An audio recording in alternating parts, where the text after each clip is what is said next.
নীলা মৃদু হাওয়ার সঙ্গে খেলছে, চুল উড়ছে। হঠাৎ নিচ থেকে নানা ধরনের ডাক শোনা গেল, হরিণের, শিয়ালের, প্যাঁচার, খরগোশের, আরও কত অজানা জন্তু জানোয়ারের। যেন সবাই তাকে ডেকে বলছে, নীলা, নীলা, আমাদের নামিয়ে আনো স্বপ্নের দেশে। নীলা অবাক হয়ে নিচে তাকাল। তারা সবাই জড়ো হয়েছে গাছের নিচে। কারো চোখে কৌতূহল, কারো চোখে আনন্দ, আবার কারো চোখে একটু ভয়ও। নীলা হেসে বলল, ভয় পেও না, আজ রাতে আমরা একসাথে আকাশে ঘুরব। তারপর সে এক এক করে সব প্রাণীদের নিজের কাছে টেনে নিল।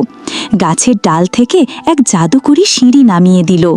এক এক করে সবাই উপরে উঠল। তারপর নীলা সেই গাছের পিঠে চড়ে আকাশে উঠতে লাগলো প্রাণীদের নিয়ে।